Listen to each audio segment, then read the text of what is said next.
Cashanista friends, it's Casharee here and welcome back to my channel.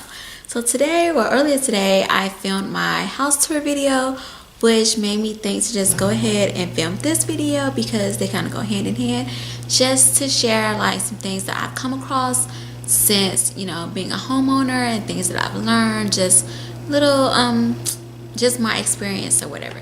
So for starters, let's start with property taxes. So at my closing, because I purchased a new house, at my closing my property taxes were estimated because they didn't have the exact figure yet because it was a new house.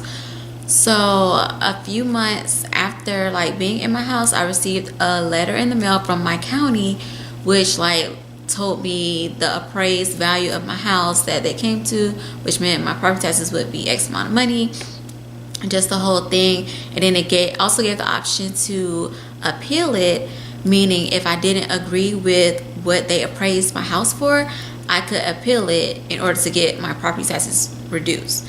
Because the way the property taxes work, when it comes to appraisals and property taxes, you want your house to be appraised for as low as possible so that your property taxes will be low. But when you're selling your house, of course, you want your house to be appraised for as much as possible so that you can sell it for a lot of money. So it's just like the opposite when it comes to like property taxes and selling your house. But yeah, so for my situation, I didn't appeal it for my first year because I talked to my dad. Like, my dad is my go-to financial advisor, life coach, everything. And he was like, since my house is new, they pretty much just base the property taxes off of the sales price for the house. So he was like, it was no point to really try to appeal it for the first year, so I'm going to try to appeal it next year or whatever. So you definitely want to make sure that you file your homestead tax exemption so that you can get your property taxes to be like kind of reduced. So that's another thing, but I don't know, like I said, I don't know if all states in the United States do that. But if you live in Georgia, definitely do it because I know they do it in Georgia because that's where I live. So another thing, escrow account. When it comes to your escrow account, and if you're not familiar with what an escrow account is, when you get a loan for your mortgage, it consists of the principal amount, which is what you're paying towards your actual house itself, your interest that you're paying on that amount as well, in addition to your property taxes and homeowners insurance. And your property taxes and your homeowners insurance are escrowed or in an escrow account that your bank loan company has, and they are paying the county and your homeowner insurance company on your behalf. So when it comes to the escrow account, the bank loan company reviews your escrow account. I think it's like yearly, I want to say. They review your account to see if you have enough money in the account to cover your property taxes and homeowners insurance. So once they do that, they send out a letter to let you know whether, you know, the projections for the upcoming year, what you have in there, the difference, and all of that. So it's very, very detailed. So they sent my letter, and it's like, I guess it could be one of three things that can happen. You can either have a shortage in your escrow account, meaning you don't have enough money in the account, so you would have to I think maybe issue a check, or they would add it onto your mortgage. I'm not exactly sure how that would work, but yeah, it could be a shortage in your escrow account where you have to pay more money. Or it could be an overage in your account, meaning it's more than enough money in that account for you to for them to pay the mortgage, not the mortgage, for them to pay the property taxes and homeowners insurance people with. So they have, by law, they have to issue a check and give you that money back because of course they can't keep your money. But or I guess it could be like just enough money in the account for you to be good. So in my particular case, I had an overage in my account. So when I opened up the mail and I saw I had a surprise check, I'm like, oh, thank you God, but what does this mean exactly? So of course I went to my dad, talked to him. He went over to me and broke down the whole letter to me and made it real plain and made, you know, good sense of it. But yeah, so with me learning that, I realized it is imperative, in my opinion, when you purchase a house, when you're a homeowner, it is imperative to have a savings account just for house emergencies. Meaning, like, not only if something in your house breaks, you know, for you to have money to get it fixed. But if when it comes to your escrow account, if you have a shortage and you have to, you know, end up paying more because your mortgage, not your mortgage, but your homeowner's insurance and your property taxes can fluctuate. We all know that. Your mortgage principal, well, depending on, I guess, your particular loan, but in my particular case, my mortgage itself, like the principal amount that I'm paying towards my house, cannot like go up at all. It's a fixed rate. But of course, my company, my insurance company, can raise their premiums. The property taxes can go up, which can make my mortgage increase.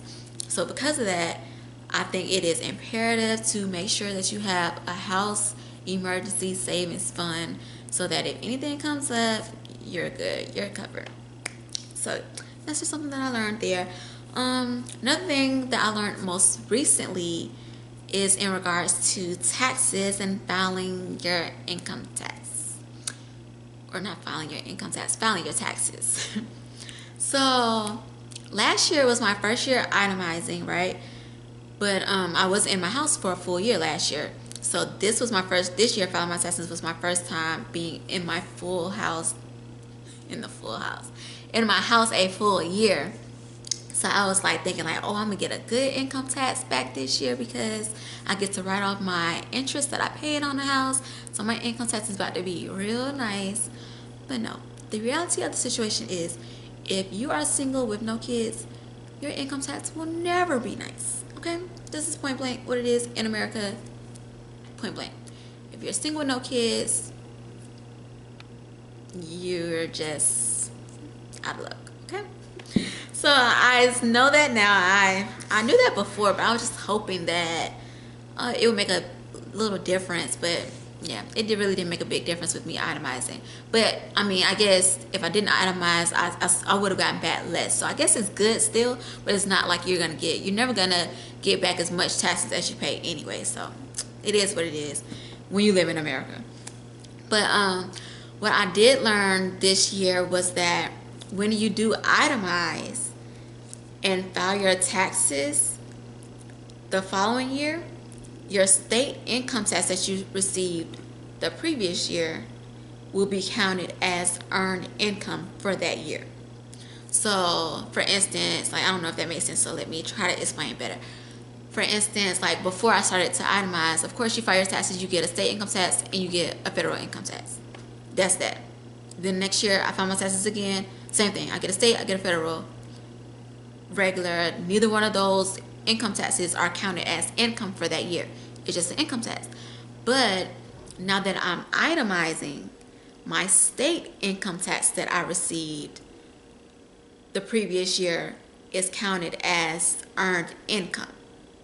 Adding on to like my regular salary that I earned for the year, like that state income tax is added on as earned income, which I found to be quite interesting. Like when I received a letter in the mail from the IRS saying how this is not a bill, include this, file your taxes and all this other stuff, and I really didn't understand what it was, and then until I went to actually file my taxes because I took the letter, and that's what my tax lady told me, which I found to be crazy. Like, why should that be counted as earned income? That's my income tax. Like, y'all took that from me, but that's neither here nor there because like I said, we live in America. So I guess, I don't know if that's like a new thing that just started in recent times. I don't know if it's always been like that if you itemize, because of course I just started to itemize, but that's just one thing to think about. Yeah, I didn't know, I just found out. But yeah, so those are just a few little things that I've learned thus far with being a homeowner, adulting. This adult life is real. But everybody got to do it. So I thought I'd just share my little tips or things that I've learned with everybody. If you have any questions, feel free to ask me. I'm no way, shape, or form a real estate expert or know a bunch of stuff about the market and all this stuff in depth, but I just have learned a little bit from my own personal experience, so I can try to answer your questions if you have any. I hope this video was informational or very informative to you, and I hope you found it helpful. Thank y'all for watching, and until next time, I'll catch y'all later.